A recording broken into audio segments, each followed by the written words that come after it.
नमस्कार मैत्रिणींनो, tasty treat चॅनलमध्ये तुमचं खूप मनापासून स्वागत। आजच्या व्हिडिओमध्ये आपण साबुदाण्याचे वडे आणि शेंगदाणा चटणी पाहणार आहोत। अगदी सोपी रेसिपी आहे, कमी वेळात बनणारी रेसिपी आहे। तर चला मग व्हिडिओला सुरुवात करूया। तर मी 1 वाटी भिजलेला साबुदाणा घेतलेला आहे। मी 1 तासापूर्वी भिजत ठेवला होता त्याला, अर्धी वाटी। तर त्याचा 1 वाटी साबुदाणा झालेला आहे भिजून। तर त्याच्यात 2 मिरच्या बारीक कट करून घालायच्या। त्याच्यानंतर आपण चवीपुरतं मीठ घालून घेऊया आणि उकडलेले 2 बटाटे, त्याचे साल काढून मी घेतलेले आहेत। शेंगदाणा कूट एक 4-5 चमचे असतील एवढा घालून घ्यायचा आणि मस्तपैकी आता आपण त्याला मिक्स करून घेऊया एकदम व्यवस्थित। आता श्रावण महिना सुरू झालेला आहे, तर त्यामुळे साबुदाण्याचे वडे किंवा साबुदाणा खिचडी, वरीचा भात हे पदार्थ भरपूर प्रमाणात केले जातात घरामध्ये, कारण की पूर्ण श्रावण मास एक उपवास करतो। तर अशा पद्धतीने आपण सगळं मस्त मिक्स करून घ्यायचं व्यवस्थित।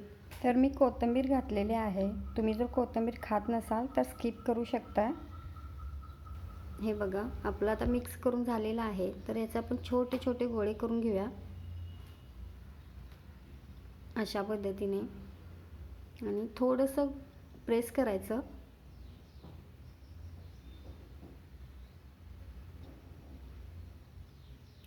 तर अशा पद्धतीने आपण सगळे वडे तयार करून घेऊया।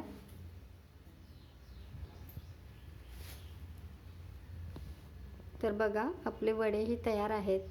तर तेवढ्या ह्याच्यामध्ये 12 ते 13 वडे तयार झालेले आहेत। तर गॅसवर कढई ठेवायची आहे। कढईमध्ये आपण तेल घालून घेऊया आणि तेल छान गरम झालं की त्याच्यामध्ये आपण जे तयार करून घेतलेले वडे आहेत ते घालून घ्यायचे आणि अगदी लो फ्लेमवर आपण फ्राय करायचं आहे, म्हणजे खूप छान पद्धतीने फ्राय होतात।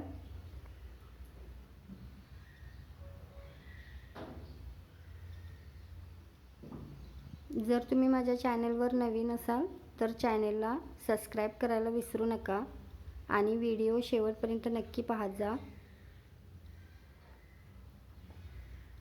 गोल्डन ब्राउन कलर येईपर्यंत आपण फ्राय करून घ्यायचं आहे। बघा किती छान फ्राय झालेत। अशा पद्धतीने बनवलेले वडे चवीला अतिशय छान होतात आणि कमी साहित्यामध्ये भरपूर होतात। तर अशा पद्धतीने आपण सगळे वडे फ्राय करून घ्यायचे आहेत।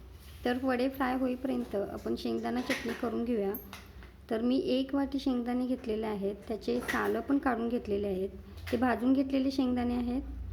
त्याच्यामध्ये आपण कोथिंबीर घालायची, 2 हिरव्या मिरच्या घालायच्या, लसणाच्या 5 ते 6 पाकळ्या घातलेल्या आहेत। त्याच्यामध्ये आता आपण चवीपुरतं मीठ घालायचं आहे आणि मस्त मिक्सरला बारीक फिरवून घेऊया। हे बघा अशा पद्धतीने आपलं तयार झालेलं आहे। तर आपण आता ह्याच्यासाठी तडका तयार करूया। मला चटणी ही घट्टच ठेवायची आहे, तुम्हाला जर पातळ हवी असेल तर तुम्ही ह्याच्यात आणखी पाणी घालून वाढवू शकता।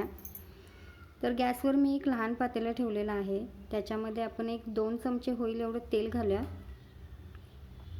आणि तेल मस्त फ्राय झालं की मोहरी टाकून घ्यायची 1 चमचा, कढीपत्ता आणि जिरं घालून घेतले आणि ते तडतडल्यानंतर आपण त्याच्यामध्ये जी मिक्सरला बारीक करून घेतलेले शेंगदाणे आहेत ते घालून घ्यायचं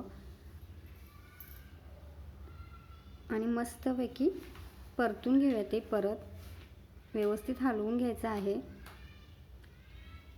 तर आता आपली चटणी ही तयार आहे।